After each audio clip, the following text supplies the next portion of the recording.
जय शनिदेव महाराज। प्रिय श्रद्धालु भक्तों, शनिवार का यह अत्यंत पावन और दिव्य दिन न्याय के अधिपति, कर्मों के फलदाता और कलयुग के जागृत देव भगवान शनि महाराज को समर्पित है। कहते हैं कि जिस व्यक्ति पर शनिदेव की कृपा दृष्टि पड़ जाती है, उसके जीवन के बड़े से बड़े संकट भी धीरे धीरे समाप्त होने लगते हैं। और जिस मनुष्य के कर्म शुद्ध, विचार पवित्र और हृदय सच्चा होता है, उसे शनिदेव कभी कष्ट नहीं देते, बल्कि उसे ऊंचाइयों तक पहुंचाने का मार्ग स्वयं प्रशस्त करते हैं।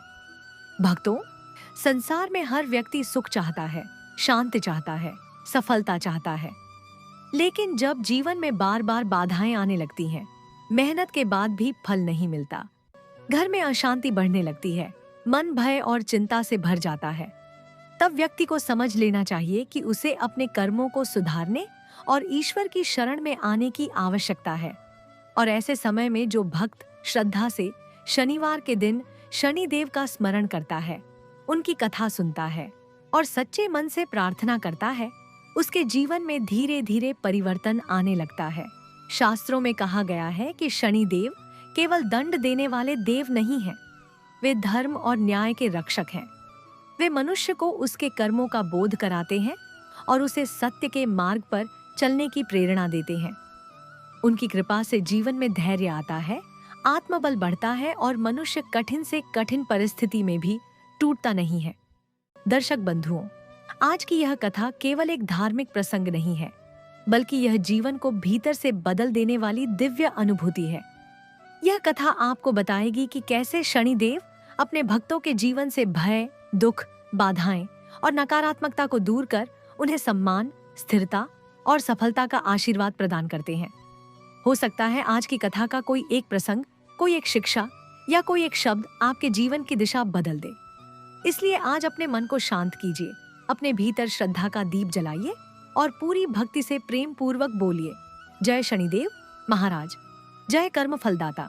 प्रिय भक्तों, यदि आप भी भगवान शनिदेव की कृपा पाना चाहते हैं और ऐसी ही पावन व्रत कथाएं, धार्मिक रहस्य, प्रेरणादायक प्रसंग और सनातन धर्म से जुड़ी दिव्य कथाएं नियमित सुनना चाहते हैं, तो हमारे चैनल साधना आराध्या को अभी सब्सक्राइब अवश्य करें।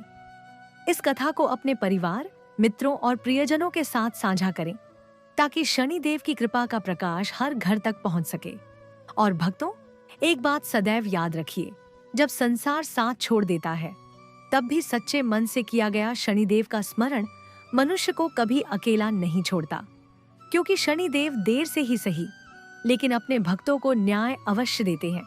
तो आइए दोनों हाथ जोड़कर पूर्ण श्रद्धा और विश्वास के साथ एक बार प्रेम पूर्वक बोलिए, आकला जय श्री शनिदेव महाराज। माना अब आरंभ होती है शनिवार की वह अद्भुत, रहस्यमयी और चमत्कारी कथा, जिसे सुनने मात्र से जीवन के दुख, भय, बाधाएं और दुर्भाग्य धीरे धीरे समाप्त होने लगते हैं।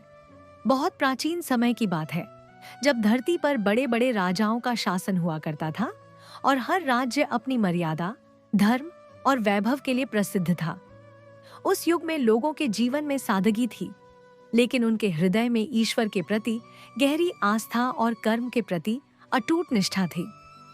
लोग मानते थे कि मनुष्य के अच्छे और बुरे कर्मों का फल स्वयं न्याय के देवता भगवान शनिदेव देते हैं। उसी काल में एक विशाल और समृद्ध राज्य था, सूर्यगढ़। सूर्यगढ़ के राजा थे महाराज वीरेंद्र केतु। वे अत्यंत न्यायप्रिय, सत्यवादी और धर्म का पालन करने वाले शासक थे। उनकी प्रजा उन्हें पिता के समान सम्मान देती थी। उनकी रानी थी महारानी देवयानी। रानी अत्यंत सरल, दयालु और धार्मिक स्वभाव की थी। वे प्रत्येक शनिवार को भगवान शनिदेव का व्रत रखती और पूरे विधि विधान से उनकी पूजा करती थीं। उनका विश्वास था कि शनिदेव की कृपा से ही राज्य में सुख, शांति और न्याय बना हुआ है। उस राज्य में कुल 17 गांव थे और हर गांव अपनी अलग परंपरा और विशेषता के लिए जाना जाता था। उन्हीं 17 गांवों में से एक गांव था श्यामपुर। ये गांव भले ही छोटा था, लेकिन वहां के लोग अत्यंत मेहनती, ईमानदार और सरल स्वभाव के थे। श्यामपुर में एक वृद्धा रहती थी, जिनका नाम था गोमती अम्मा। गोमती अम्मा का जीवन बहुत साधारण था। वे मिट्टी और लकड़ी से बनी एक छोटी सी कुटिया में रहती थीं और कठिन परिश्रम करके अपना जीवन चलाती थीं। उनके 3 पुत्र थे, धीरज, हरिदास और करण। धीरज और हरिदास दोनों परिश्रमी और समझदार थे। वे गांव से दूर जाकर मेहनत मजदूरी करते और अपने घर का पालन पोषण करते थे। लेकिन तीसरा पुत्र करण बिल्कुल अलग स्वभाव का था। उसे काम करना अच्छा नहीं लगता था। वह दिन भर इधर उधर घूमता रहता और अपने मन की ही करता था। उसे न घर की चिंता थी और न ही अपने भविष्य की कोई परवाह। गोमती अम्मा अपने तीनों पुत्रों से समान स्नेह करती थीं, लेकिन करण की आदतों को लेकर उनका मन हमेशा चिंतित रहता था। वे उसे बार बार समझाती, बेटा, भगवान शनिदेव कर्म के अनुसार ही फल देते हैं। जो मनुष्य मेहनत और सत्य का मार्ग छोड़ देता है, उसके जीवन में कभी सुख नहीं आता। लेकिन करण उनकी बातों को हंसी में टाल देता और अपने ही आलस्य में खोया रहता। गोमती अम्मा रात को जब अकेली होती तो हाथ जोड़कर भगवान शनिदेव से प्रार्थना करती, हे दीनदयाल, हे न्यायकारी देव, मेरे बच्चों पर कृपा करो। मेरा करण कभी सुधर जाए, कभी सही राह पकड़ ले, यही मेरी विनती है। और उनकी आंखों से आंसू बह निकलते। गोमती अम्मा का यह नियम था कि वे हर शनिवार को प्रातःकाल स्नान करके काले तिल, सरसों का तेल और लोहे का छोटा सा दीपक जलाकर भगवान शनिदेव की पूजा करती थीं। वे मानती थीं कि शनिदेव झूठ से घृणा करते हैं और सच्चे मन से की गई पूजा को कभी निष्फल नहीं जाने देते। उनकी इस आस्था में रत्ती भर भी कमी नहीं थी, चाहे जीवन में कितनी भी कठिनाइयां क्यों न आती रहे। गांव के लोग गोमती अम्मा को बहुत मानते थे। जब भी किसी घर में कलह होती, लोग उनके पास आते और वे शांत वाणी से सबको समझा बुझाकर मामला सुलझा देती थीं। उनकी वाणी में एक अजीब सी शक्ति थी। जो सुनता उसे लगता जैसे कोई बड़ा बुजुर्ग आत्मीयता से समझा रहा हो। पर उनके अपने घर में ही जो समस्या थी, वह अंदर ही अंदर उन्हें कचोटती रहती थी। धीरज, उनका सबसे बड़ा बेटा, उम्र में करीब 25 वर्ष का हो चला था। वह कद में लंबा, रंग में सांवला और माथे पर हमेशा एक शांत भाव लिए चलता था। उसकी आंखें बड़ी और गहरी थीं, जिनमें एक प्रकार की गंभीरता झलकती थी। वह मेहनत का काम करने में कभी पीछे नहीं हटता था। सुबह अंधेरे उठकर खेत पर जाता, दोपहर को लकड़ी काटने जंगल की ओर निकल पड़ता और शाम को थकान के बावजूद माँ के लिए पानी भरकर घर का आंगन बुहार कर ही चैन से बैठता। उसने कभी माँ को शिकायत का मौका नहीं दिया। धीरज का स्वभाव बहुत सरल था। वह ज्यादा बोलता नहीं था, पर जब बोलता था तो उसकी बात में वजन होता था। गांव के बुजुर्ग उसे देखकर कहते, गोमती अम्मा, तुम्हारा धीरज बड़ा होकर बहुत नाम करेगा, इसमें कोई अनोखी बात है। गोमती अम्मा मुस्कुराती और मन ही मन शनिदेव को धन्यवाद देती। उन्हीं दिनों गांव में एक बात चर्चा में आई। पास के गांव रामनगर के एक साहूकार की बेटी का विवाह योग्य लड़के की तलाश हो रही थी। साहूकार का नाम था रामकिशोर। वे धनी तो थे, पर अहंकारी नहीं। उनकी पुत्री का नाम था सुमित्रा। सुमित्रा के बारे में जब गांव में चर्चा हुई तो कुछ लोगों ने धीरज का नाम सुझाया। सुमित्रा के बारे में जो बातें सुनने में आईं, वे सुनकर मन प्रसन्न हो जाता था। लोग कहते थे कि वह लड़की तो साक्षात लक्ष्मी का अवतार है। उसका रूप मनोहर था, गोरा रंग, बड़ी बड़ी आंखें जिनमें एक गहरी करुणा थी, घने काले बाल जो वह हमेशा साफ सुथरे रखती थी, और चेहरे पर एक ऐसी मुस्कान जो देखने वाले के मन को शीतलता देती थी। पर उसका सबसे बड़ा गुण उसका रूप नहीं, बल्कि उसका स्वभाव था। सुमित्रा बचपन से ही घर के कामकाज में निपुण थी। जब वह छोटी थी, तभी से उसकी माँ ने उसे सिखाया था कि घर की लक्ष्मी वही होती है जो घर को मंदिर की तरह पवित्र और व्यवस्थित रखे। सुमित्रा ने यह बात केवल सुनी नहीं, बल्कि अपने जीवन में उतार ली। वह सुबह सबसे पहले उठती, घर का आंगन बुहारती, तुलसी के पौधे में जल चढ़ाती और उसके बाद रसोई में काम शुरू करती। उसके हाथ का खाना इतना स्वादिष्ट था कि जो एक बार खा लेता वह बार बार तारीफ करता। सुमित्रा की माँ का नाम था कमला देवी। कमला देवी बहुत धार्मिक महिला थीं और उन्होंने सुमित्रा को संस्कार देने में कोई कसर नहीं छोड़ी थी। उन्होंने बेटी को सिखाया था कि ससुराल में जाकर पति के घर को अपना घर समझना, सास ससुर को माँ बाप का दर्जा देना, और जो भी काम करो उसे पूरे मन और लगन से करो। सुमित्रा ने यह शिक्षा हृदय में गहरे उतार ली थी। जब धीरज के लिए सुमित्रा का रिश्ता आया तो गोमती अम्मा ने पहले तो संकोच किया। उन्हें लगा, हम गरीब लोग हैं, साहूकार की बेटी हमारे घर में कैसे आएगी? हमारी कुटिया में वह सुखी रहेगी या नहीं? पर रामकिशोर खुद चलकर गोमती अम्मा के पास आए और बोले, अम्मा, धन दौलत देखकर बेटी नहीं ब्याही जाती। मैंने धीरज को देखा है, उसके काम को देखा है, उसके चरित्र को देखा है। मैं ऐसे ही बेटे को अपना जमवाई बनाना चाहता हूँ। रामकिशोर की इस बात ने गोमती अम्मा का मन जीत लिया और विवाह की बात पक्की हो गई। विवाह का दिन आया। पूरे श्यामपुर गांव में उत्सव का माहौल था। गोमती अम्मा ने जो बन पड़ा वह सब किया। घर को लीप पोत कर सजाया, आंगन में रंगोली बनाई और भगवान शनिदेव की विशेष पूजा की। उन्होंने मन ही मन कहा, हे शनिदेव, आज मेरे घर में जो लक्ष्मी आने वाली है उसकी रक्षा करना, मेरे बेटे बहू को सदा सुखी रखना। सुमित्रा जब डोली से उतरकर गोमती अम्मा के घर की दहलीज पर आई तो उसने झुककर अम्मा के पांव छुए। गोमती अम्मा ने उसे छाती से लगा लिया। उनकी आंखों में खुशी के आंसू थे। घर का वातावरण एकदम बदल गया, जैसे वर्षों की उदासी एक झटके में छूट गई हो और उजाला भर गया हो।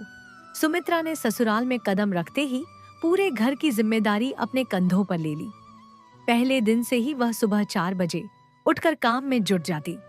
वह पहले घर की सफाई करती, फिर तुलसी माता की पूजा करती, उसके बाद रसोई में काम शुरू करती। गोमती अम्मा जब तक उठती तब तक सुमित्रा चाय बनाकर तैयार रखती। अम्मा हाथ में चाय लेती और मन ही मन सोचती, भगवान ने मेरी सुन ली। सुमित्रा का काम केवल रसोई तक सीमित नहीं था। वह खेत पर धीरज की मदद करती, पड़ोसियों के काम में हाथ बंटाती और गांव की बुजुर्ग महिलाओं का सम्मान करती। जब कोई बीमार होता तो वह काढ़ा बनाकर पहुंच जाती। जब किसी के घर खुशी होती तो वह सबसे पहले वहां होती। उसने बहुत कम समय में पूरे गांव का दिल जीत लिया। धीरज अपनी पत्नी को देखकर फूला नहीं समाता था। उसे लगता, मेरे जीवन में जो भी अच्छा हुआ है वह शनिदेव की कृपा से हुआ है। वह भी अब पहले से ज्यादा मेहनत करने लगा। उसके मन में एक नई ऊर्जा आ गई थी, एक ऐसी जिम्मेदारी का बोध जो उसे और मजबूत बना रही थी। पत्नी के आने के बाद उसने ठान लिया कि वह कुछ बड़ा करेगा, कुछ ऐसा जिससे मां को गर्व हो। उन्हीं दिनों धीरज को पता चला कि राज्य की राजधानी में एक बड़े व्यापारी को एक विश्वसनीय और मेहनती सहायक की जरूरत है। धीरज ने हिम्मत करके वहां जाने का फैसला किया। मां और सुमित्रा ने उसे समझाया, जाओ बेटा, भगवान शनिदेव की कृपा तुम्हारे साथ है। सच्चाई और मेहनत का रास्ता कभी खाली नहीं जाता। धीरज राजधानी गया और उसकी मेहनत और ईमानदारी देखकर व्यापारी ने उसे काम पर रख लिया। पहले महीने में ही व्यापारी ने उसकी तारीफ की और कहा, ऐसे काम करने वाले लोग अब कम मिलते हैं। धीरज की तनख्वाह निर्धारित हुई और वह पहले से कहीं ज्यादा थी। जब पहली बार उसने पैसे घर भेजे तो गोमती अम्मा की आंखें भर आईं। घर में अब पैसों की कमी नहीं रही। सुमित्रा ने घर को और सुंदर बनाया। उसने मिट्टी की दीवारों पर सफेदी करवाई, दरवाजे पर फूल पत्तियां बनाई और घर के आंगन में एक छोटा सा बगीचा लगाया। घर की रौनक बढ़ गई। गोमती अम्मा अब पहले से ज्यादा प्रसन्न रहने लगी। पर जैसे जैसे घर में सुख आने लगा, वैसे वैसे एक और बात होने लगी।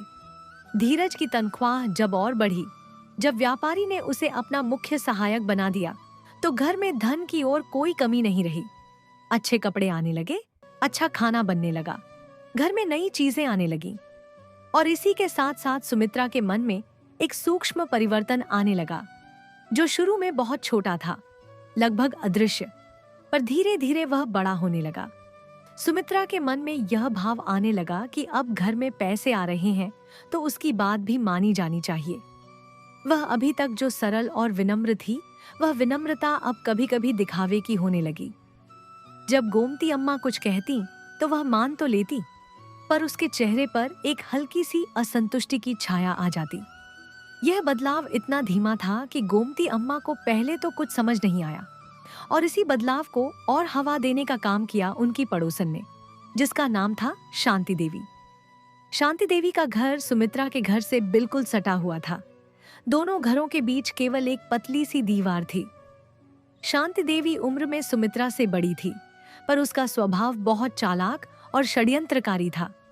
वह दिखने में बहुत मीठी थी, सामने आने पर हमेशा हंसती, प्यार से बोलती, पर पीठ पीछे वह ऐसी बातें करती जो धीरे धीरे जहर की तरह काम करती थीं। एक दिन जब धीरज काम पर गया हुआ था और गोमती अम्मा आराम कर रही थीं, शांति देवी सुमित्रा के पास आई।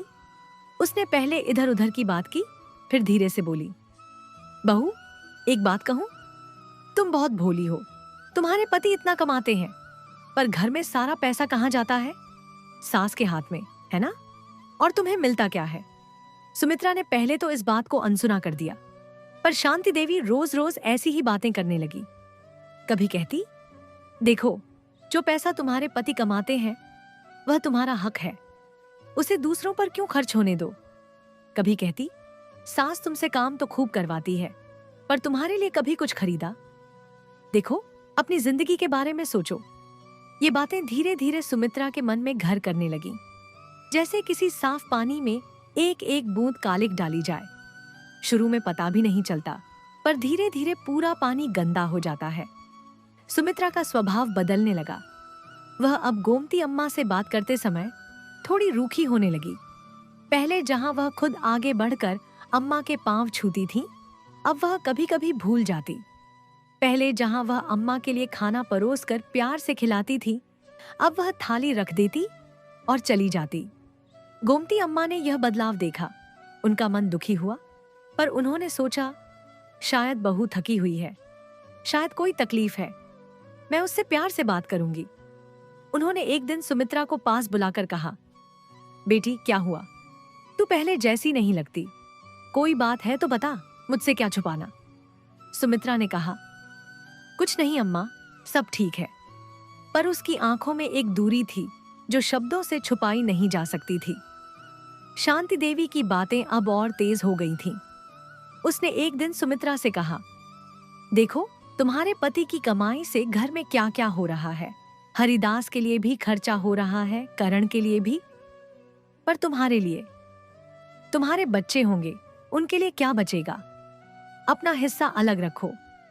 इस बात ने सुमित्रा के मन में एक ऐसी चिंगारी लगाई जो बुझ नहीं रही थी। अब सुमित्रा ने धीरज से बात करना शुरू किया। उसने कहा, सुनो, क्या हम अलग घर नहीं ले सकते? माँ के साथ रहना ठीक है, पर हमारा अपना घर होना चाहिए। धीरज को यह सुनकर बड़ा धक्का लगा। उसने कहा, क्या बात करती हो?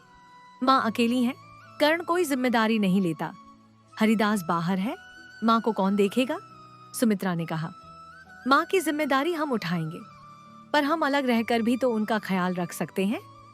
धीरज इस बात से सहमत नहीं था, पर सुमित्रा का आग्रह बढ़ता जा रहा था। गोमती अम्मा को जब इस बात की भनक पड़ी तो उनका हृदय भारी हो गया। उन्होंने रात को बहुत देर तक करवटें बदली। उनका मन सोचता रहा, कहाँ चूक हुई मुझसे? क्या मैंने बहू को कम प्यार दिया? क्या मैंने कोई गलती की? पर वे किसी उत्तर तक नहीं पहुंच पाई। उसी रात उन्होंने आकाश की ओर देखकर हाथ जोड़े और कहा, हे भगवान शनिदेव, आप तो न्याय के देवता हैं, आप तो सब जानते हैं। मेरा मन बहुत व्याकुल है, मुझे मार्ग दिखाओ। और वे रोती रहीं देर रात तक, पर उनकी आस्था डगमगाई नहीं, क्योंकि वे जानती थीं कि जो शनिदेव की शरण में आता है वह कभी असहाय नहीं रहता। इधर शांति देवी ने अपना काम और तेज कर दिया। उसने सुमित्रा के कान में यह बात भर दी कि तुम्हारी सास की पूजा पाठ सब ढोंग है, असली मकसद तो यह है कि घर पर उनका कब्जा बना रहे। ये बात सुनकर सुमित्रा के मन में अम्मा के प्रति एक अविश्वास का बीज पड़ गया। अब वह अम्मा की पूजा को भी संदेह की नजर से देखने लगी। धीरज ने जब देखा कि पत्नी और मां के बीच दूरी बढ़ रही है तो उसे बहुत पीड़ा हुई। वह बहुत सोचने समझने वाला व्यक्ति था। उसने एक दिन सुमित्रा से कहा, देखो, मां ने जिंदगी भर कितना कष्ट उठाया, उनकी उम्र में उन्हें सुकून मिलना चाहिए। अगर तुम्हारे कारण उन्हें दुख होगा तो भगवान कभी माफ नहीं करेंगे। सुमित्रा ने जवाब दिया, मैं कोई गलत नहीं कर रही, बस अपना हक मांग रही हूं। यह सुनकर धीरज के मन में एक गहरी पीड़ा उठी। वह चुप हो गया। इसी बीच एक और घटना हुई। करण, जो अब तक बेकार और आलसी था, उसने गांव के कुछ बुरे लोगों के साथ उठना बैठना शुरू कर दिया था। वह रात को देर तक बाहर रहता, सुबह देर से उठता और घर में कोई काम नहीं करता। गोमती अम्मा उससे कुछ कहती तो वह उल्टा जवाब देता। घर का माहौल बिगड़ता जा रहा था। हरिदास, दूसरा बेटा, जो बाहर काम करता था, वह भी जब जब घर आता तो माहौल देखकर दुखी हो जाता। वह गोमती अम्मा से पूछता, अम्मा क्या हो रहा है, घर में ये सब क्यों? अम्मा कहती, बेटा सब ठीक हो जाएगा, शनिदेव देख रहे हैं। पर उनकी आंखें कुछ और ही कह रही होती थीं। गोमती अम्मा के जीवन में अब एक गहरा अंधेरा छा गया था। एक तरफ बड़ी बहू का बदलता स्वभाव, दूसरी तरफ करण की बिगड़ती आदतें, तीसरी तरफ हरिदास की चिंता और चौथी तरफ खुद उनका टूटता हुआ मन। पर वे एक बात जानती थीं कि ईश्वर जब परीक्षा लेता है तो परीक्षा में उत्तीर्ण होने वाले को ही असली पुरस्कार मिलता है। उन्होंने ठान लिया कि वे किसी के पास मदद मांगने जाएंगी, किसी ऐसे इंसान के पास जो सच में राह दिखा सके। और गांव में एक ऐसी जगह की चर्चा थी, जंगल के उस पार, पहाड़ी के नीचे, जहां एक सन्यासी बाबा रहते थे। उनके बारे में कहा जाता था कि वे सिद्ध पुरुष हैं। उन्हें भूत भविष्य वर्तमान सब पता है। जो उनके पास जाता है वे उसे सही मार्ग दिखाते हैं। गोमती अम्मा ने मन बना लिया, वे उनके पास जाएंगी। एक शनिवार की सुबह, जब सूरज अब भी उगा ही था, गोमती अम्मा ने स्नान किया, शनिदेव की पूजा की और घर से निकल पड़ी। उनके पैरों में ताकत नहीं थी, पर मन में एक अजीब सी दृढ़ता थी। वे चलती रहीं, खेतों के बीच से, नदी के किनारे किनारे, पथरीले रास्तों पर, कांटेदार झाड़ियों के बीच से चलती रहीं। उनके पांव में छाले पड़ गए, पर वे रुकी नहीं। जब सूरज आधे आकाश पर था, तब वे जंगल के बीच उस जगह पहुंची जहां सन्यासी बाबा रहते थे। वहां एक बरगद का विशाल पेड़ था, जिसके नीचे एक छोटी सी धूनी जल रही थी। धूनी के पास एक वृद्ध सन्यासी बैठे थे। उनका शरीर दुबला पतला था, पर उनकी आंखें असाधारण रूप से तेजस्वी थीं। उनके माथे पर भस्म का तिलक था, गले में रुद्राक्ष की माला थी और उनके चारों ओर एक अजीब सी शांति और दिव्यता का वातावरण था। गोमती अम्मा ने उनके सामने जाकर साष्टांग प्रणाम किया। बाबा ने आंखें खोली और उनकी ओर देखा। उनकी दृष्टि में एक असाधारण करुणा थी, जैसे वे अम्मा के मन की सारी पीड़ा एक ही नजर में पड़ गए हों। उन्होंने कहा, आओ माँ, बैठो। उनकी वाणी में एक ऐसी गहराई थी जो अम्मा के हृदय को छू गई। गोमती अम्मा बैठ गईं और रोने लगीं। उन्होंने अपने जीवन की पूरी कहानी कही, धीरज की मेहनत, सुमित्रा का आना, उसका बदलाव, शांति देवी की चालबाजी, करण की बिगड़ी हुई जिंदगी, घर का टूटता माहौल, सब कुछ। बाबा चुपचाप सुनते रहे। जब अम्मा चुप हुई तो बाबा बोले, माँ, तुमने जो कहा वह सुना मैंने, पर अब मैं तुम्हें एक कथा सुनाता हूँ। यह कथा सुनकर तुम्हें अपने प्रश्नों के उत्तर मिल जाएंगे। और बाबा ने कथा शुरू की। यह उस काल की बात है जब देवलोक और मृत्युलोक में एक अजीब स्थिति बन गई थी। न्याय का पहिया धीमा पड़ने लगा था। पापियों को दंड नहीं मिल रहा था और सज्जनों को कष्ट भोगना पड़ रहा था। देवताओं में बेचैनी थी। तब स्वयं ब्रह्मा जी ने यह विचार किया कि इस असंतुलन को दूर करने के लिए एक ऐसी शक्ति की आवश्यकता है जो निष्पक्ष हो, जिसके सामने न राजा का अहंकार चले और न धनी का घमंड, जो सबको उनके कर्मों का फल दे, चाहे वे कोई भी हों। उसी समय ब्रह्मा जी ने शनिदेव को बुलाया। शनिदेव सूर्यदेव के पुत्र थे और छाया माता की संतान थे। उनका जन्म ही एक विशेष उद्देश्य के लिए हुआ था। जब शनिदेव आए तो उनके तेज से सारी सभा चकित हो गई। उनका रंग गहरा श्याम था, उनकी आंखें तीव्र और गहरी थीं, उनके माथे पर एक अलौकिक तेज था। वे सूर्यदेव के पुत्र थे, इसलिए उनमें सूर्य जैसी ऊर्जा और तेज था। पर वे छाया माता की संतान भी थे, इसलिए उनमें गहराई, शांति और सहन शक्ति भी थी। ब्रह्मा जी ने उनसे कहा, शनिदेव, इस सृष्टि में न्याय की सबसे बड़ी जरूरत है। मैं तुम्हें यह दायित्व देता हूँ कि तुम कर्मों का लेखा जोखा रखो और हर प्राणी को उसके कर्मों का उचित फल दो।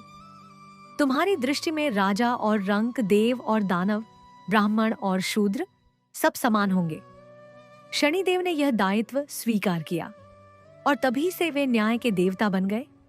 पर इस दायित्व के साथ एक कठोरता भी आई। शनिदेव का स्वभाव अत्यंत कठोर और अटल है। वे किसी के प्रति पक्षपात नहीं करते। जिसने पाप किया है उसे दंड अवश्य मिलेगा, चाहे वह देवता हो या मनुष्य। और जिसने सच्चाई और कर्म का मार्ग अपनाया है उसे शनिदेव की कृपा अवश्य प्राप्त होगी, भले ही थोड़ी देर लग जाए। शनिदेव का न्याय कभी असमय नहीं होता, वह हमेशा सही समय पर होता है, पर होता जरूर है। एक बार की बात है, उस युग में एक महान ब्राह्मण थे। उनका नाम था विश्वामोहन। वे वेदों के ज्ञाता थे, यज्ञ हवन में निपुण थे और उनकी विद्वत्ता की ख्याति दूर दूर तक फैली हुई थी। राजा महाराजा उनके पास आते और उनसे ज्ञान लेते। उनके पास सब कुछ था, धन, मान, प्रतिष्ठा, परिवार। पर एक चीज थी जो उनमें नहीं थी, और वह था विनम्रता। विश्वामोहन अपने ज्ञान पर घमंड करने लगे थे। वे सोचते थे कि वे इतने पूजनीय हैं, इतने विद्वान हैं कि भगवान भी उनका कुछ नहीं बिगाड़ सकते। उन्होंने एक बार एक सभा में यह तक कह दिया, मेरे ज्ञान के सामने शनिदेव भी क्या कर लेंगे। मैं इतना ज्ञान अर्जित कर चुका हूं कि मुझे किसी का भय नहीं। ये बात जब शनिदेव के कानों तक पहुंची तो वे मुस्कुराए, पर उनकी वह मुस्कान कठोर न्याय की मुस्कान थी। उसी दिन से विश्वामोहन के जीवन में शनि की दशा शुरू हुई। पहले तो धीरे धीरे जैसे बादल आते हैं। पहले उनके यज्ञ में कुछ गड़बड़ होने लगी, हवन सामग्री गलत हो गई। फिर उनके शिष्य एक एक करके उन्हें छोड़ने लगे। फिर उनकी संपत्ति में नुकसान होने लगा। और एक दिन ऐसा आया जब उन पर झूठा आरोप लगाया गया। राजा के दरबार में उन्हें अपमानित होना पड़ा। वे जो सबसे बड़े ज्ञानी थे, आज सबके सामने अपमानित खड़े थे। विश्वामोहन टूट गए। उन्होंने जीवन में पहली बार खुद को असहाय महसूस किया। तब वे जंगल में चले गए।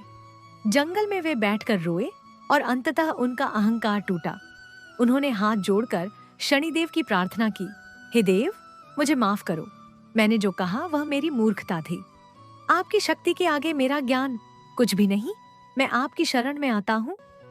उस रात को जंगल में एक अद्भुत घटना हुई। विश्वामोहन के सामने एक दिव्य प्रकाश प्रकट हुआ। उस प्रकाश में एक आकृति दिखी, श्याम वर्ण, दिव्य तेजस्वी, जिनके एक हाथ में न्याय की तुल्ला और दूसरे हाथ में अभय का चिन्ह था। शनिदेव स्वयं प्रकट हुए।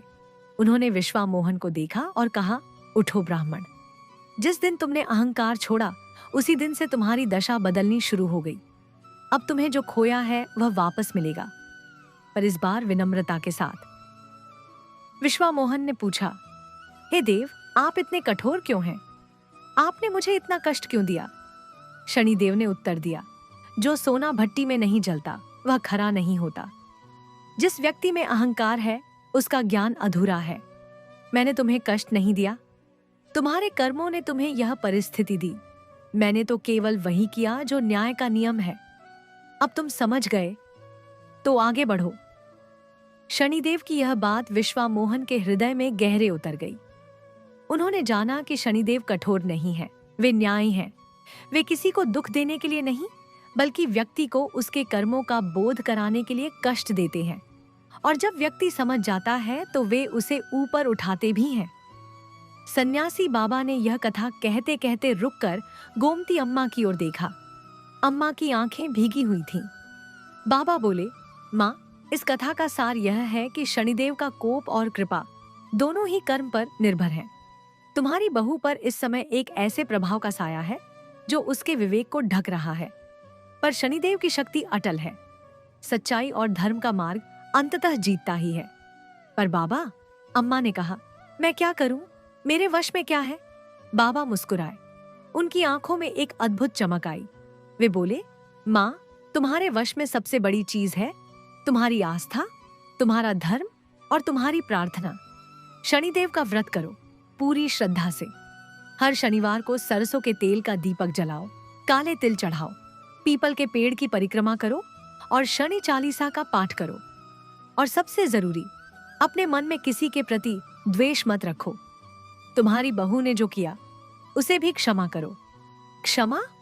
अम्मा ने आश्चर्य से कहा, हाँ माँ, क्षमा सबसे बड़ी शक्ति है। जो क्षमा कर सकता है वह सबसे ताकतवर होता है। और शनिदेव उसी व्यक्ति पर सबसे जल्दी कृपा करते हैं जो दूसरों को क्षमा करके खुद को शुद्ध रखता है।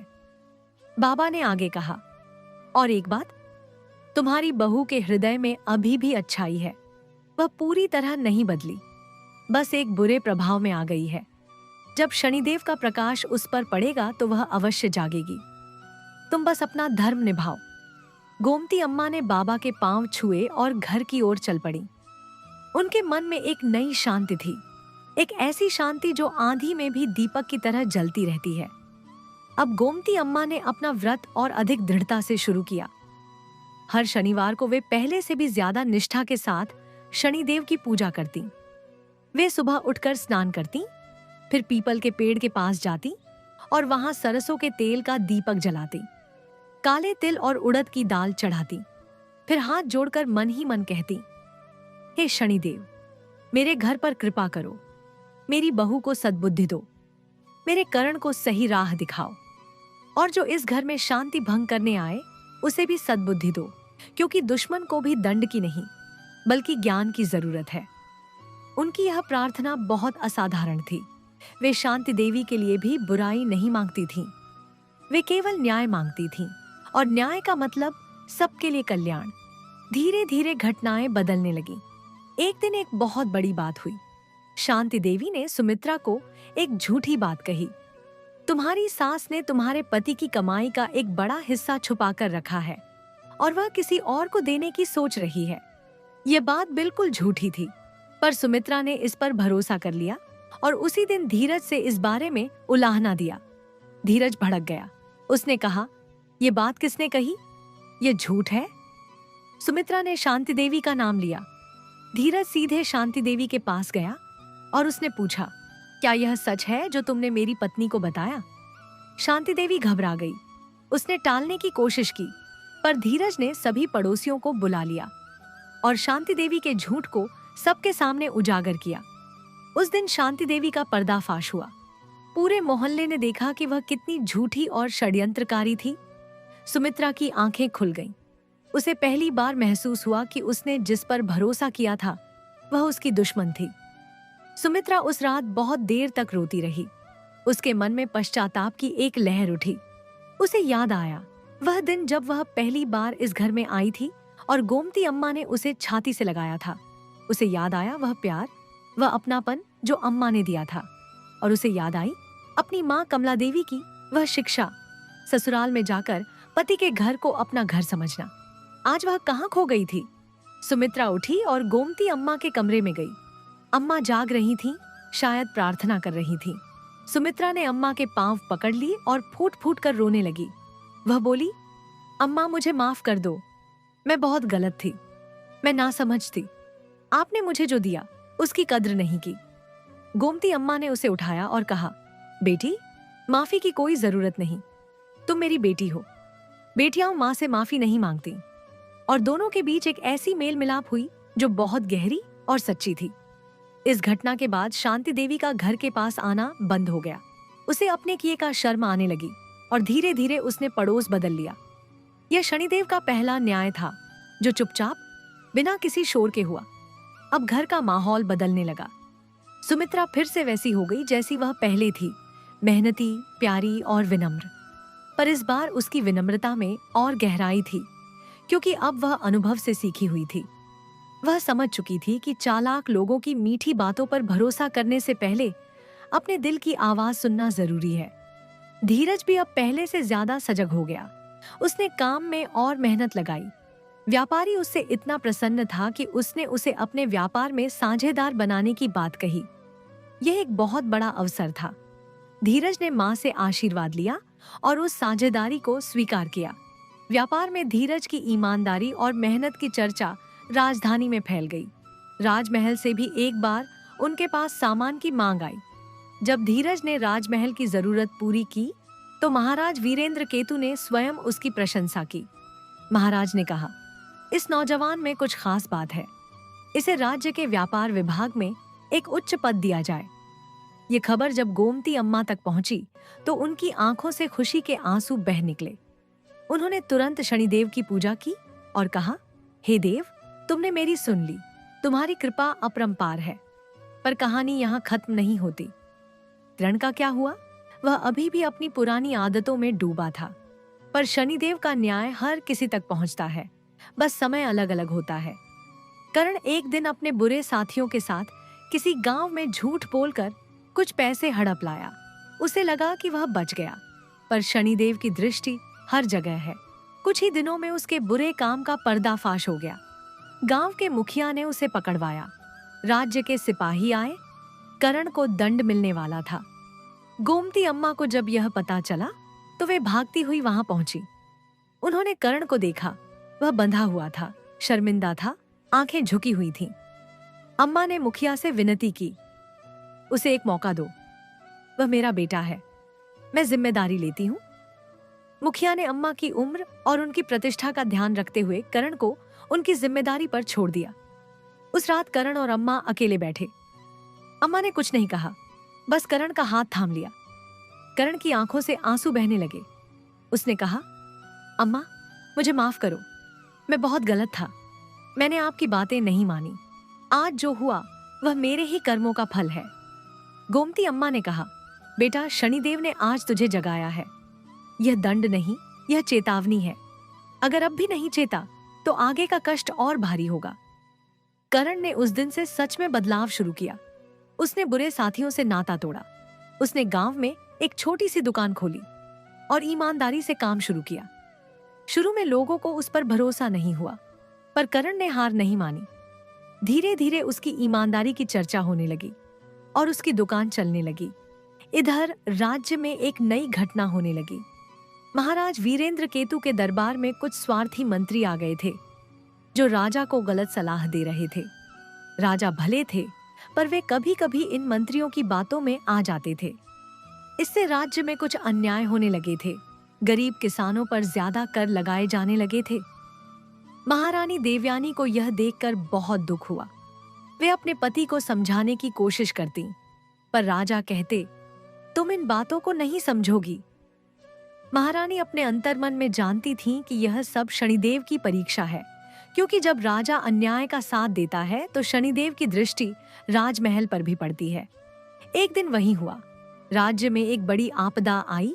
सूखा पड़ गया, फसल नहीं हुई, खजाने में पैसे थे, पर स्वार्थी मंत्रियों ने उसे छुपा लिया और प्रजा की मदद नहीं हुई। जनता में असंतोष फैल गया और इस असंतोष की खबर जब आसपास के राज्यों के राजाओं तक पहुंची तो उन्होंने सूर्यगढ़ पर आक्रमण की तैयारी शुरू कर दी। महाराज वीरेंद्र केतु को पहली बार महसूस हुआ कि कुछ गंभीर गलत हो रहा है। उन्होंने अपने दरबार में एक आपात सभा बुलाई, पर इस सभा में एक नई घटना हुई। धीरज को भी बुलाया गया था, क्योंकि वह अब राज्य के व्यापार विभाग का प्रमुख था। धीरज ने राजा के सामने पूरा सच रखा। महाराज, राज्य की प्रजा कष्ट में है। खजाने के पैसे किधर गए, इसकी जांच होनी चाहिए। यह सुनकर स्वार्थी मंत्री क्रोधित हो गए और उन्होंने धीरज पर झूठे आरोप लगाने की कोशिश की, पर महाराज ने जांच करवाई। जांच में सच सामने आया। मंत्रियों ने खजाने में भ्रष्टाचार किया था। उन्हें दंड दिया गया और उनके स्थान पर ईमानदार लोगों को नियुक्त किया गया। इस पूरी घटना में धीरज की भूमिका को देखकर महाराज बहुत प्रभावित हुए।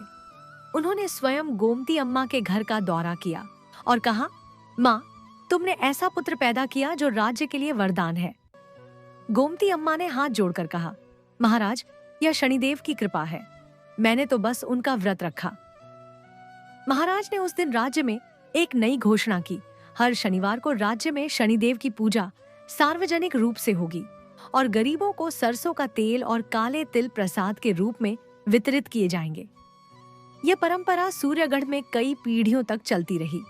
और इसी बीच एक और घटना हुई जो इस पूरी कथा का सबसे अद्भुत भाग थी। एक शनिवार की संध्या को जब गोमती अम्मा पीपल के पेड़ के नीचे दीपक जलाकर पूजा कर रही थीं, एक वृद्ध सन्यासी वहां से गुजरे। वे वही थे जो जंगल में रहते थे और जिनके पास अम्मा कथा सुनने गई थी, पर आज उनका रूप कुछ अलग था। उनके चेहरे पर एक अलौकिक तेज था। उनकी आंखों में एक दिव्य गहराई थी। उन्होंने अम्मा को देखा और कहा, माँ, तुम्हारी आस्था ने तुम्हारे घर को बचाया। तुम्हारे व्रत और प्रार्थना का फल मिला। अम्मा ने उनके पांव छुए और कहा, बाबा, आप ही ने मुझे राह दिखाई। सन्यासी ने मुस्कुराकर कहा, माँ, जो राह तुम पर चली वह तो तुम्हारे भीतर पहले से थी। मैंने केवल एक दर्पण दिखाया और फिर एक क्षण में जैसे कोई अद्भुत बात हो। उस सन्यासी के रूप में एक दिव्य परिवर्तन हुआ।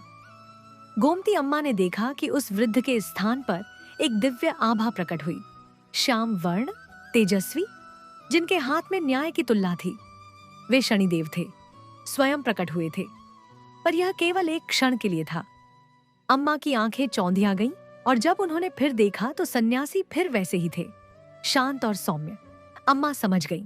उनके हृदय में एक अनंत शांति और कृतज्ञता का भाव उठा। उन्होंने मन ही मन कहा, हे शनिदेव, तुम सच में सर्वत्र हो। तुम न्याय हो, तुम सत्य हो, तुम कर्म हो। उस दिन के बाद से गोमती अम्मा का जीवन एक नई दिशा में आगे बढ़ा। उनके घर में सुख और शांति स्थायी रूप से आ गई। धीरज राज्य में सम्मानित था।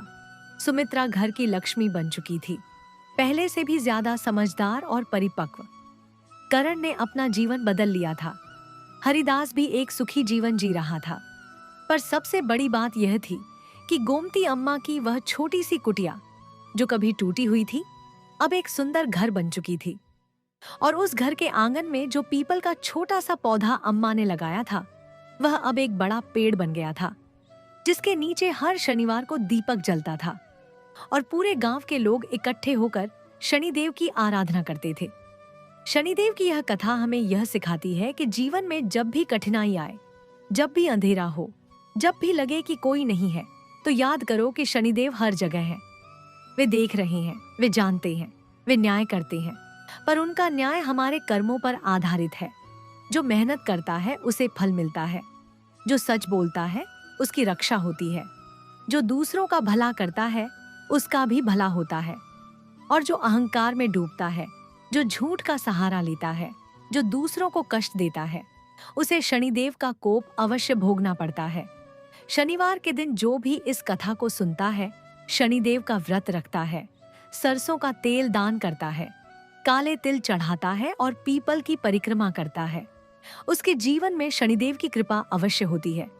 हे शनिदेव, हे न्यायकारी, हे कर्म फलदाता, हे सूर्यपुत्र, आपकी महिमा अपरंपार है।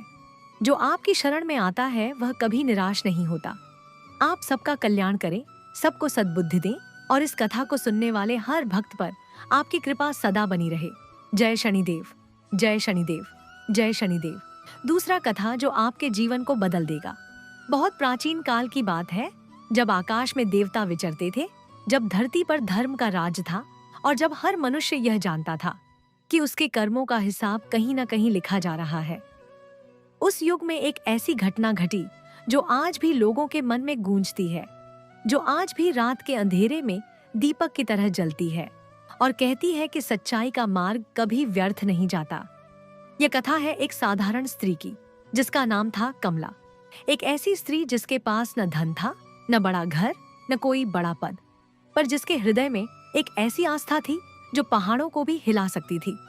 और यह कथा है उस न्याय की जो देर से आता है पर आता जरूर है, जो दिखता नहीं पर होता जरूर है, जो समझ में नहीं आता पर जब आता है तो सब कुछ एकदम स्पष्ट हो जाता है। यह कथा है भगवान शनिदेव की। कमला एक छोटे से गांव में रहती थी। गांव का नाम था धर्मपुर। धर्मपुर एक ऐसा गांव था जहां के लोग सीधे सादे थे, जहां सुबह मंदिर की घंटियां बजती थीं और शाम को दीपक जलते थे। गांव के बाहर एक पीपल का पुराना पेड़ था। लोग कहते थे कि उस पेड़ के नीचे शनिदेव की शक्ति विराजमान है। हर शनिवार को उस पेड़ के नीचे दीपक जलता, तेल चढ़ता और गांव की महिलाएं वहां बैठकर प्रार्थना करती थीं। कमला भी उन महिलाओं में से एक थी, पर उसकी प्रार्थना बाकियों से अलग थी। बाकी लोग मांगते थे, धन मांगते, बेटे मांगते, रोग से मुक्ति मांगते। कमला केवल एक ही बात मांगती थी, हे शनिदेव, मुझे सच्चाई पर चलने की शक्ति देना, बस इतना ही चाहिए। लोग उसे देखकर हंसते, कहते ये पागल है, भगवान के पास जाकर भी ढंग की चीज नहीं मांगती। पर कमला मुस्कुराती और कहती, जो सच्चाई पर चलता है उसे मांगने की जरूरत नहीं, शनिदेव खुद दे देते हैं। कमला के पति का नाम था रामनाथ। रामनाथ एक साधारण किसान था, मेहनती, ईमानदार, पर भाग्य का मारा। उसकी फसलें कभी अच्छी नहीं होती थीं। जब बाकी किसानों के खेत लहलहाते, उसके खेत में सूखा पड़ता। जब बाकी सब बाजार में अच्छे दाम पाते, उसका अनाज कम दाम पर बिकता। पर रामनाथ ने कभी हार नहीं मानी। वह कहता, शनिदेव जो देते हैं वह कभी गलत नहीं होता। अभी परीक्षा चल रही है। उन दोनों के 3 बच्चे थे, बड़ा बेटा मोहन, बीच वाला सोहन और सबसे छोटी बेटी गौरी। तीनों में से मोहन सबसे तेज था, पढ़ने में होशियार, काम में चुस्त और माँ बाप की सेवा में सबसे आगे। सोहन थोड़ा चंचल था पर बुरा नहीं, और गौरी तो घर की रोशनी थी। उसकी हंसी से घर जगमगाता था। पर एक दिन इस घर में एक ऐसी आंधी आई जिसने सब कुछ हिला दिया। रामनाथ बीमार पड़ गया। पहले हल्का बुखार था, सबने सोचा ठीक हो जाएगा, पर बुखार बढ़ता गया। गांव के वैद्य ने देखा, दवाई दी, पर कोई असर नहीं। महीने भर में रामनाथ की हालत इतनी बिगड़ गई कि वह खाट से उठ नहीं सकता था। घर में जो थोड़ा बहुत था वह दवाई में खर्च हो गया। कमला ने हिम्मत नहीं छोड़ी। उसने खेत का काम खुद संभाला, सुबह से शाम तक काम किया, पड़ोसियों से मदद मांगी। पर गांव में कुछ लोग ऐसे भी थे जो दूसरों की तकलीफ में उनका फायदा उठाना चाहते थे।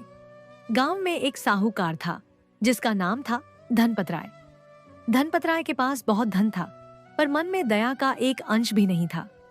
जब उसे पता चला कि रामनाथ बीमार है और कमला मुसीबत में है, तो वह तुरंत उनके घर आया। उसने मीठे शब्दों में कहा, कमला, मैं तुम्हारी मदद करना चाहता हूँ। तुम्हें पैसों की जरूरत है, मैं देता हूँ, बस थोड़ा सा ब्याज लूंगा। कमला को पैसों की सख्त जरूरत थी। उसने रामनाथ के इलाज के लिए धनपत राय से कर्ज लिया। धनपत राय ने एक कागज पर कुछ लिखवाया और कमला ने बिना ठीक से पढ़े उस पर अंगूठा लगा दिया, क्योंकि उसे पढ़ना नहीं आता था। और यहीं से उस परिवार की असली परीक्षा शुरू हुई। जो कागज था उसमें धनपत राय ने चालाकी से लिखवाया था कि अगर कर्ज नहीं चुकाया तो कमला की जमीन उसकी हो जाएगी। कमला को यह पता नहीं था, वह तो बस पति के इलाज की सोच रही थी। रामनाथ का इलाज चला। कुछ महीनों बाद वह थोड़ा ठीक हुआ, पर पूरी तरह ठीक नहीं हुआ। उसके हाथ पांव कमजोर हो गए। भारी काम वह नहीं कर सकता था। घर की जिम्मेदारी अब पूरी तरह कमला पर आ गई। कमला ने काम किया, दिन रात किया, पर जितना कमाती उतना कर्ज का ब्याज बनता जाता। धनपत राय के आदमी महीने महीने आकर पैसे मांगते। जब पैसे नहीं मिलते तो धमकियां मिलती। कमला ने जब उस कागज के बारे में पूछा तो पता चला उस कागज के अनुसार उनकी 5 बीघा जमीन गिरवी है। उस रात कमला बहुत रोई। उसने सोचा, मैंने क्या गलत किया? मैंने तो बस अपने पति को बचाना चाहा। पर आंसुओं से रात बिताने के बाद जब सुबह हुई तो वह उठी और सीधे पीपल के पेड़ के पास गई। उसने शनिदेव के सामने बैठकर कहा, हे देव, मुझे नहीं पता कि यह परीक्षा क्यों है। मुझे नहीं पता कि इसका अंत क्या होगा, पर मैं जानती हूं कि तुम देख रहे हो, बस यही काफी है। और उसने व्रत लिया, हर शनिवार का व्रत, बिना नागा, बिना किसी कारण को छोड़े। चाहे बारिश हो चाहे आंधी, वह हर शनिवार उस पीपल के नीचे जाती, सरसों का तेल लेकर जाती, काले तिल लेकर जाती और देर तक बैठकर प्रार्थना करती। इधर धनपत राय का जुल्म बढ़ता जा रहा था। एक दिन वह खुद आया और बोला, कमला, अगर इस महीने पैसे नहीं मिले तो मैं जमीन पर कब्जा कर लूंगा। कमला के पास पैसे नहीं थे। उसने हाथ जोड़कर कहा, बस 1 महीने की मोहलत दो। धनपत राय ने इनकार कर दिया। गांव के कुछ लोगों ने देखा, कुछ ने सहानुभूति दिखाई, पर किसी ने मदद नहीं की, क्योंकि सब धनपत राय से डरते थे। मोहन, बड़ा बेटा, उस समय 15 साल का था। उसने जब यह सब देखा तो उसका मन आग की तरह जल उठा। उसने माँ से कहा, अम्मा, मैं काम करूंगा, मैं पैसे लाऊंगा। कमला ने उसे रोका, पहले पढ़ाई पूरी कर बेटा। पर मोहन नहीं माना।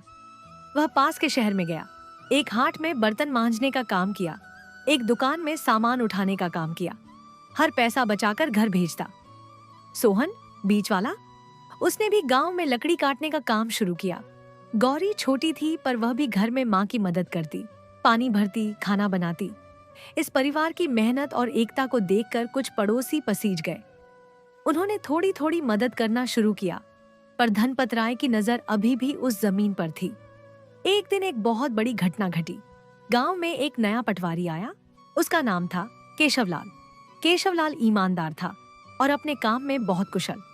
उसने जब गांव के कागजात देखे तो उसे धनपत राय के कई कागजों में गड़बड़ी दिखी। वह जांच में जुट गया। जब केशवलाल ने कमला का कागज देखा, वह कागज जिस पर उसने अंगूठा लगाया था, तो उसे तुरंत समझ आ गया।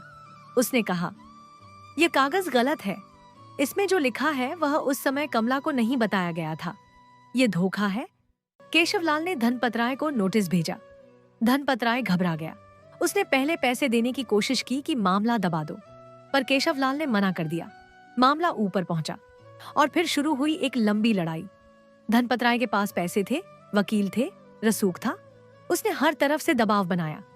केशवलाल पर दबाव आया कि मामला छोड़ दो, पर केशवलाल अडिग रहा। इस पूरे समय में कमला ने क्या किया? वह हर शनिवार पीपल के नीचे जाती रही। उसने एक दिन भी व्रत नहीं छोड़ा। उसने एक दिन भी शनिदेव से यह नहीं मांगा कि धनपतराय को दंड दो। उसने केवल इतना मांगा, सच की जीत हो, बस। महीने बीते, साल बीता, और फिर एक दिन वह खबर आई जिसका इंतजार था। जांच में पूरी तरह साबित हो गया कि धनपतराय ने न केवल कमला के साथ, बल्कि गांव के और भी कई लोगों के साथ धोखा किया था। उसके खिलाफ मुकदमा चला। उसकी जमीन जायदाद जब्त हुई और जो पैसे उसने गलत तरीके से लिए थे, वे सब वापस करने का आदेश हुआ। कमला की जमीन, वह 5 बीघा जमीन उसे वापस मिली। जिस दिन जमीन वापस मिली, उस दिन कमला सीधे पीपल के पेड़ के पास गई। उसने दीपक जलाया, तेल चढ़ाया और बैठकर बहुत देर तक रोती रही। पर ये आंसू दुख के नहीं थे, ये कृतज्ञता के आंसू थे। ये उस इंसान के आंसू थे जिसने भरोसा रखा और जिसका भरोसा टूटा नहीं। पर यह कथा यहाँ खत्म नहीं होती। यह तो केवल पहली परत थी। असली कथा अब शुरू होती है, जब शनिदेव स्वयं इस परिवार के जीवन में एक अद्भुत रूप में प्रकट होते हैं और उनके जीवन को एक ऐसी दिशा देते हैं जो कोई सोच भी नहीं सकता था। उसी गांव से थोड़ी दूर एक जंगल के रास्ते पर एक बरगद के पेड़ के नीचे एक वृद्ध सन्यासी रहते थे। उनके बारे में कहा जाता था कि वे कई वर्षों से वहां हैं, पर उनकी उम्र का कोई अंदाजा नहीं था। कोई कहता 50 साल, कोई कहता 100 साल। उनका चेहरा वृद्ध था, पर उनकी आंखें जवान थीं, बहुत गहरी, बहुत तेज, जैसे उनमें सारी दुनिया का ज्ञान समाया हो। उन सन्यासी का नाम कोई नहीं जानता था। लोग उन्हें बस बाबा जी कहते थे। एक शनिवार की सुबह कमला पीपल के पास से लौट रही थी। तभी उसकी नजर उस रास्ते पर पड़ी जो जंगल की तरफ जाता था। उसने देखा, वह वृद्ध सन्यासी रास्ते के किनारे बैठे हैं और उनके सामने एक टूटा हुआ दीपक पड़ा है। कमला रुकी। उसने सोचा, यह दीपक टूटा है, शायद इन्हें जरूरत है। उसने अपने पास जो थोड़ा सरसों का तेल बचा था वह निकाला और उन सन्यासी के पास गई। बोली, बाबा जी, आपका दीपक टूट गया, ये तेल रखिए, काम आएगा। सन्यासी ने उसकी ओर देखा।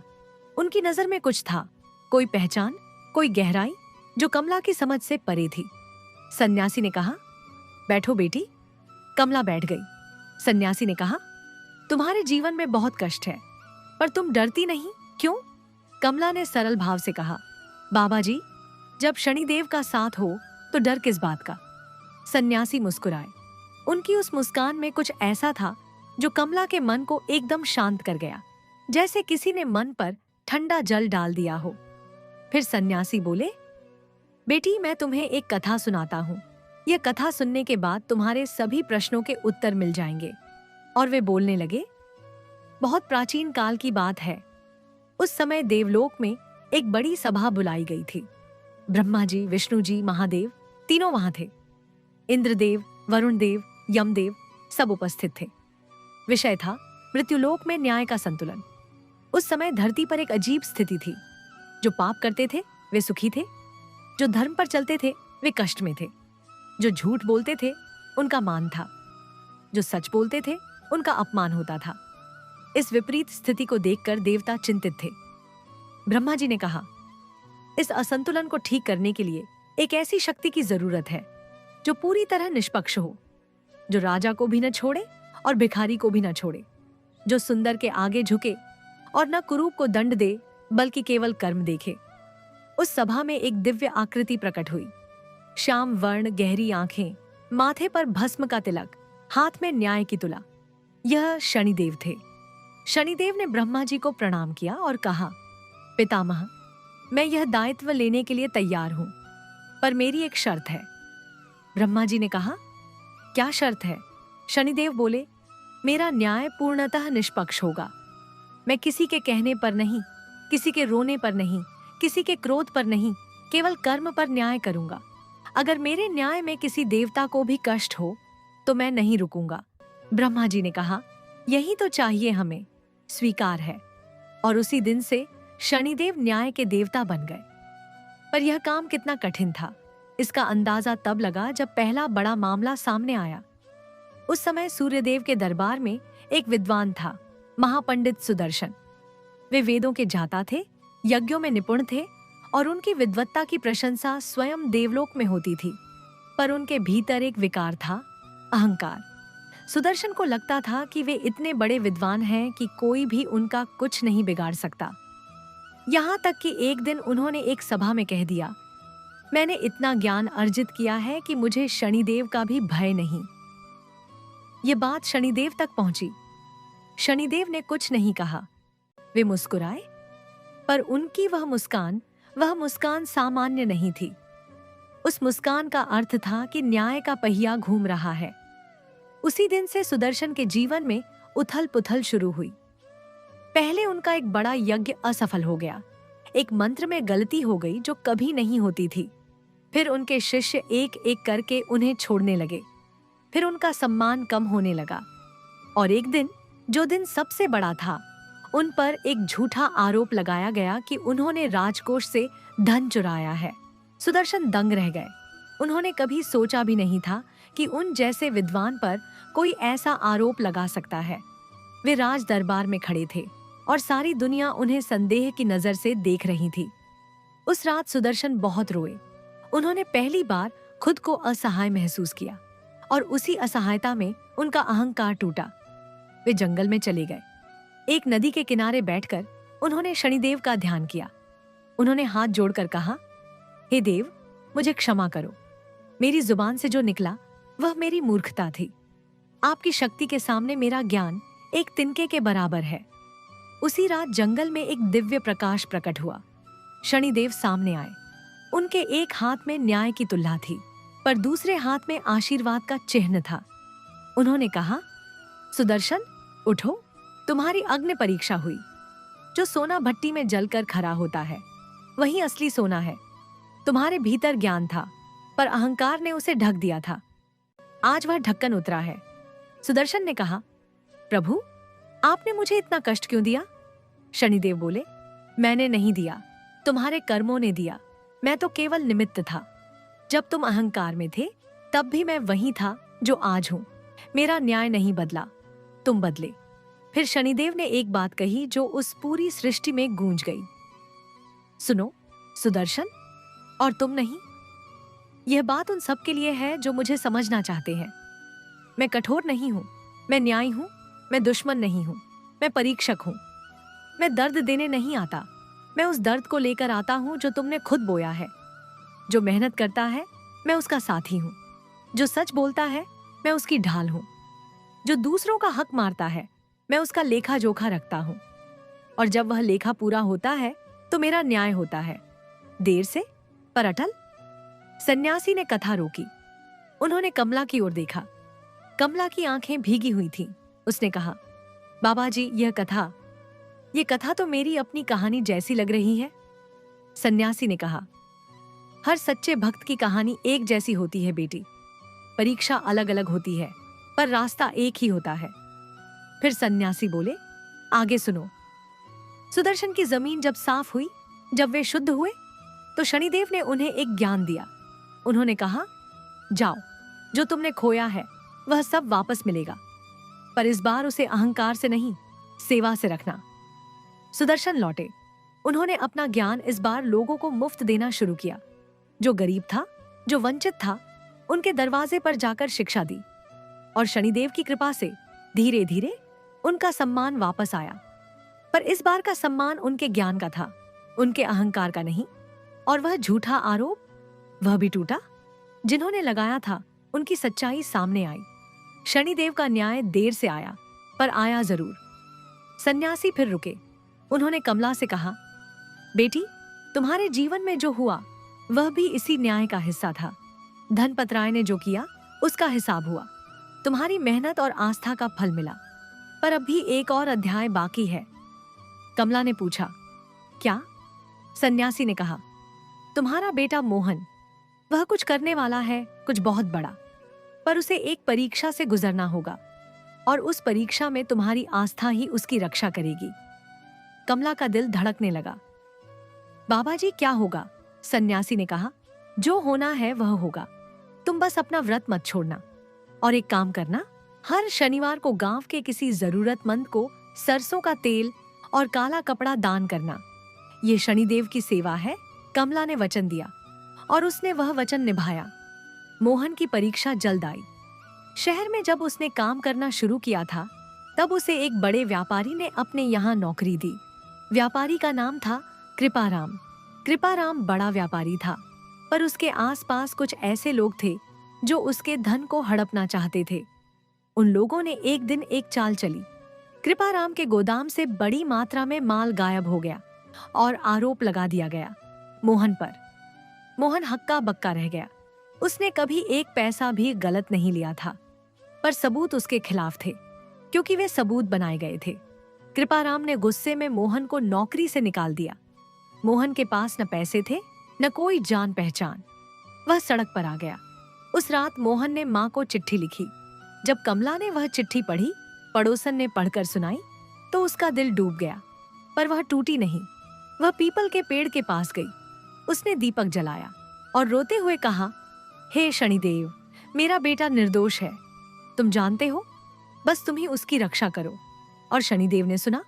उन्हीं दिनों एक नया अफसर उस शहर में आया था, सरकारी जांच के लिए। उसने जब उस मामले की फाइल देखी तो उसे कुछ संदेह हुआ। उसने जांच की, गहरी जांच की, और धीरे धीरे सच सामने आया। जिन लोगों ने माल गायब किया था, उन्होंने ही मोहन पर आरोप लगाया था। उनके बीच की बातचीत, उनके पैसों का हिसाब, सब पकड़ में आया। 2 महीने की जांच के बाद मोहन को पूरी तरह निर्दोष घोषित किया गया। जब कृपाराम को पता चला कि उसके अपने लोगों ने उसे धोखा दिया था और एक निर्दोष लड़के पर झूठा आरोप लगाया था, तो उसे बहुत पश्चाताप हुआ। वह खुद मोहन के पास आया और माफी मांगी। फिर कृपाराम ने मोहन से कहा, तुम्हें अब नौकरी नहीं चाहिए, मैं तुम्हें अपने व्यापार में हिस्सेदार बनाना चाहता हूँ। मोहन की आंखें भर आईं। उसने माँ को याद किया, माँ जो हर शनिवार पीपल के नीचे बैठती थी, माँ जिसने कभी हार नहीं मानी, माँ जिसकी आस्था पत्थर की तरह अटल थी। मोहन ने कृपाराम से कहा, पहले मुझे एक काम करने दो। वह सीधे गांव आया, माँ के पास। माँ को देखा, उन थकी हुई आंखों में, उन झुर्रियों में, उन हाथों में जो कभी नहीं रुके। मोहन ने शनिदेव की कृपा देखी। उसने माँ के पांव छुए और कहा, अम्मा, शनिदेव ने सुना, तुम्हारी प्रार्थना ने बचाया मुझे। कमला ने बेटे को छाती से लगा लिया। उस दिन के बाद मोहन ने व्यापार में ऐसी सफलता पाई जो गांव के लोगों ने पहले कभी नहीं देखी थी। उसने गांव में एक छोटा सा कुआं खुदवाया, एक पाठशाला बनवाई और हर शनिवार को बिना नागा पीपल के पेड़ के नीचे दीपक जलाया। उस परिवार की यह परंपरा पीढ़ियों तक चली। इधर वह सन्यासी जो कमला को मिले थे, वे एक दिन अचानक गायब हो गए। उनकी कुटिया खाली मिली। लोगों ने ढूंढा, पर वे कहीं नहीं मिले। गांव के एक बुजुर्ग ने कहा, जानते हो, वे कोई साधारण सन्यासी नहीं थे। उनकी आंखें, क्या तुमने देखी थी उनकी आंखें? वैसी आंखें किसी साधारण मनुष्य की नहीं होती। कमला ने जब यह सुना तो उसके मन में एक विचार आया, और वह विचार आते ही उसका पूरा शरीर रोमांचित हो गया। उसे याद आया, जिस दिन वह सन्यासी से पहली बार मिली थी, उस दिन शनिवार था।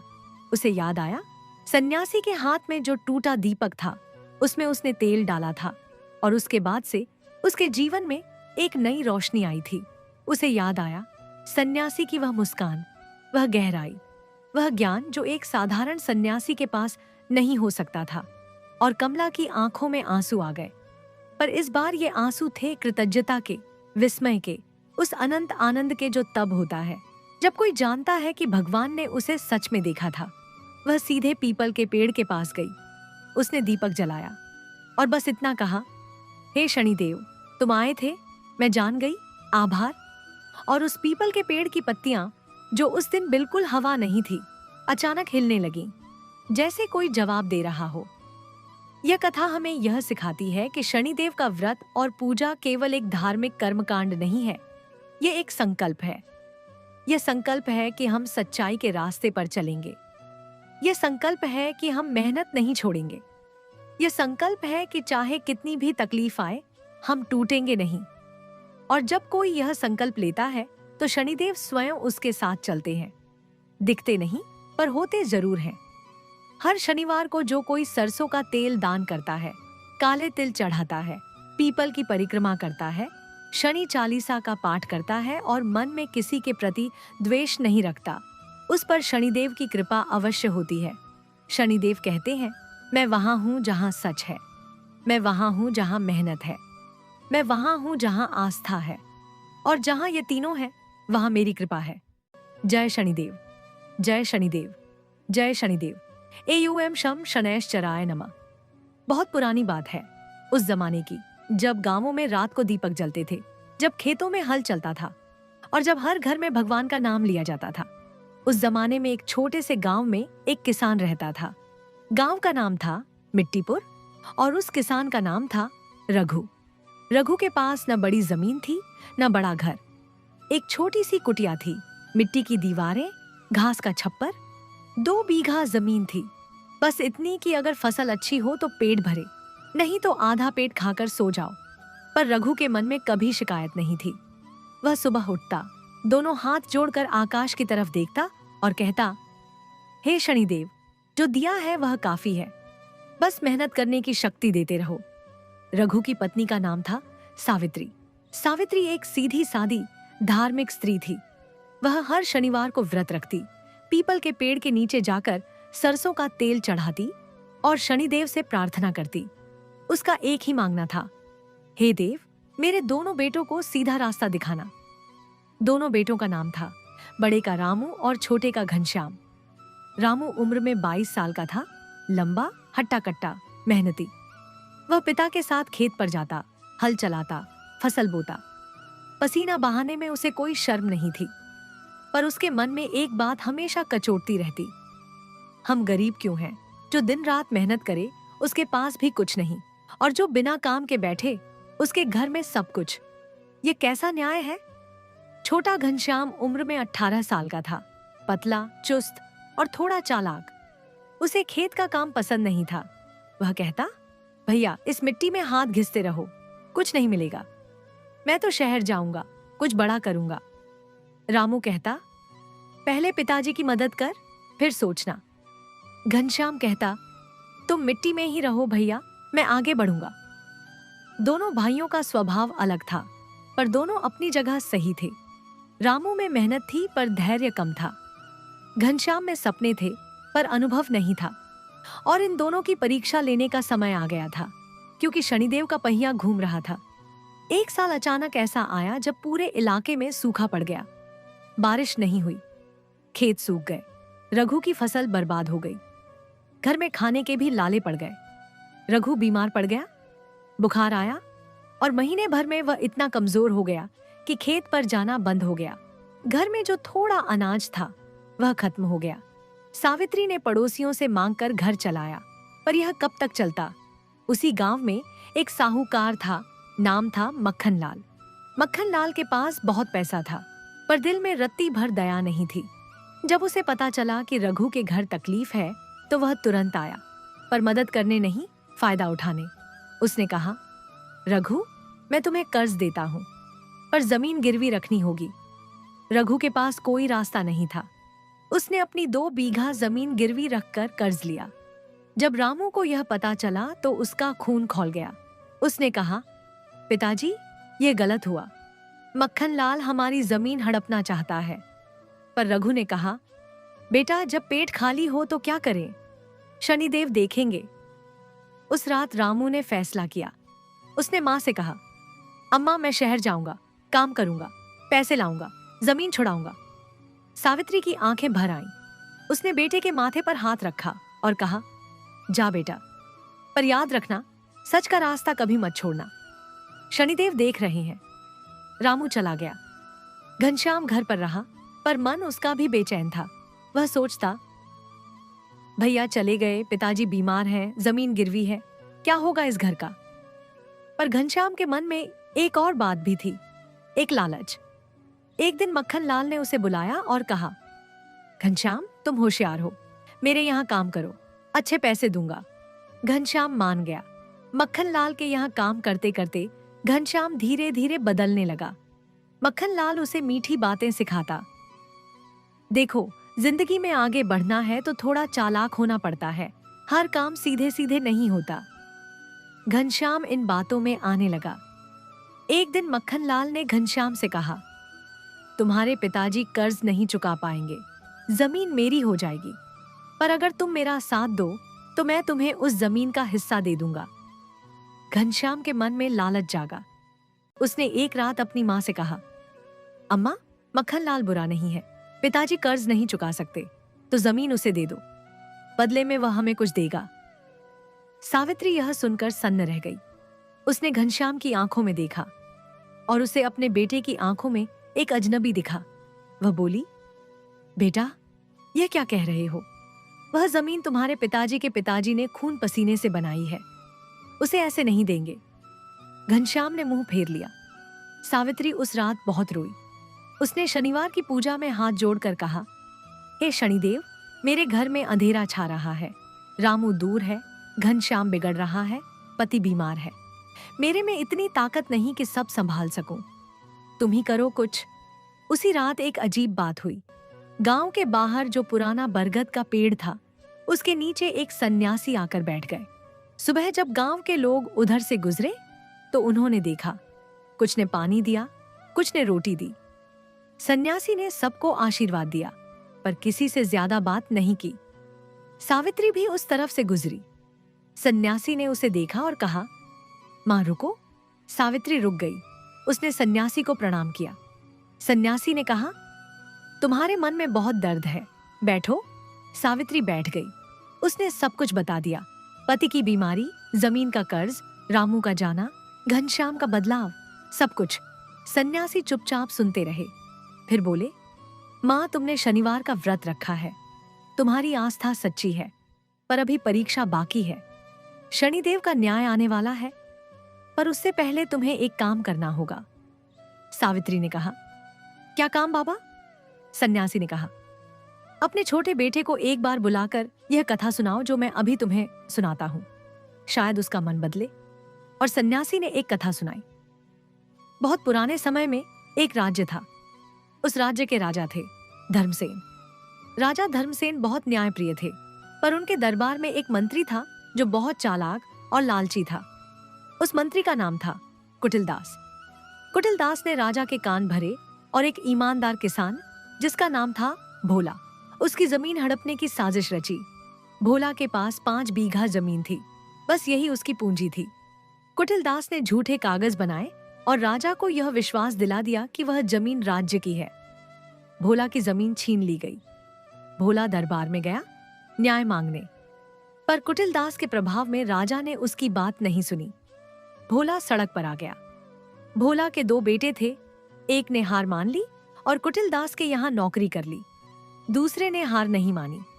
उसने कहा, मैं सच्चाई का रास्ता नहीं छोड़ूंगा। वह दूसरा बेटा हर शनिवार शनिदेव की पूजा करता। वह एक छोटे से मंदिर के पास जाकर दीपक जलाता और कहता, हे देव, मुझे सच्चाई की जीत दिखाओ। साल बीते। उस राज्य में एक नया अधिकारी आया जो बाहर से आया था, जिसे कुटिलदास नहीं जानता था। उस अधिकारी ने जब पुराने कागज देखे तो उसे गड़बड़ी दिखी। उसने जांच की, सच सामने आया। कुटिलदास को दंड मिला। भोला की जमीन वापस हुई और जो पहला बेटा कुटिलदास के यहाँ नौकरी कर रहा था, उसे जब यह सब पता चला तो वह शर्म से डूब गया। उसने माँ बाप से माफी मांगी, पर एक बात रही, जो जमीन वापस मिली उसका असली हकदार वह दूसरा बेटा था जिसने सच का साथ दिया था। शनिदेव ने देखा था। सन्यासी ने कथा खत्म की। सावित्री की आंखें भीगी हुई थीं। उस शाम सावित्री ने घनश्याम को बुलाया। उसने कोई लेक्चर नहीं दिया, बस उससे कहा, बेटा, एक कथा सुनेगा?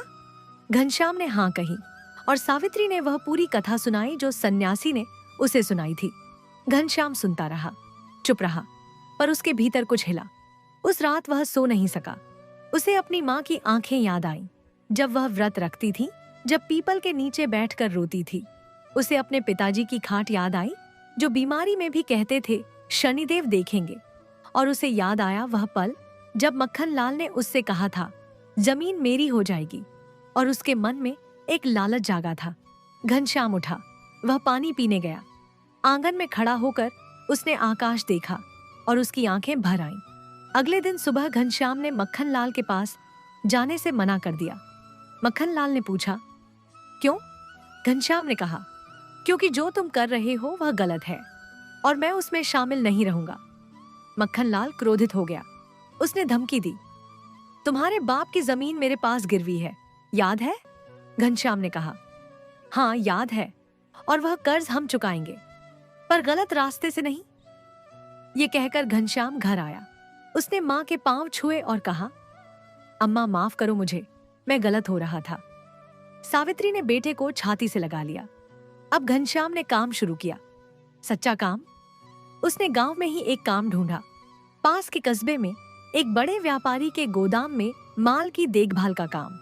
वह ईमानदारी से काम करता, जो मिलता घर लाता। उधर शहर में रामू का क्या हुआ? रामू शहर में एक दुकान में काम करने लगा। पहले छोटे काम किए, बोझ उठाया, सफाई की, पर हर काम पूरी मेहनत से किया। दुकानदार का नाम था हरिप्रसाद। हरिप्रसाद एक अच्छे इंसान थे। उन्होंने रामू की मेहनत देखी और धीरे धीरे उसे ज्यादा जिम्मेदारी दी। रामू हर शनिवार को शहर के पीपल के पास जाता, तेल चढ़ाता, दीपक जलाता। वह माँ की तरह व्रत नहीं रख सकता था, पर उसका एक नियम था। हर शनिवार को वह एक जरूरतमंद को कुछ न कुछ देता, चाहे एक रोटी हो, चाहे थोड़ा तेल। एक दिन हरिप्रसाद के यहाँ एक बड़े सौदागर आए।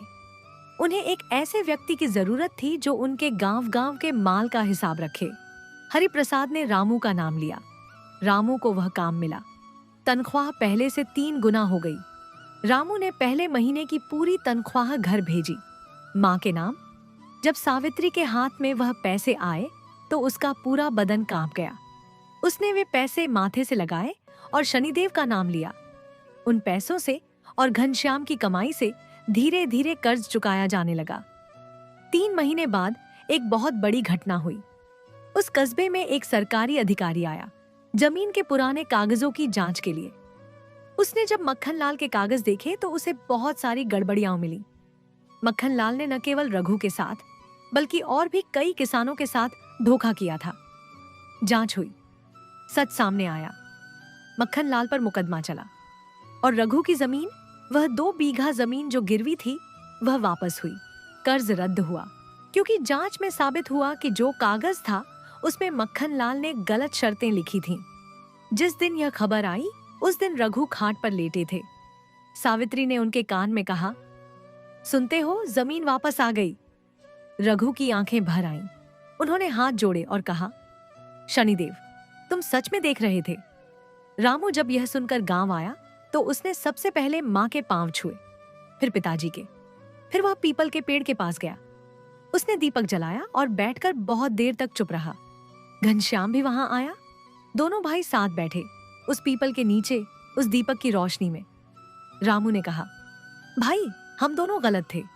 मैं जल्दबाजी में था, तू लालच में था, पर शनिदेव ने दोनों को रास्ता दिखाया।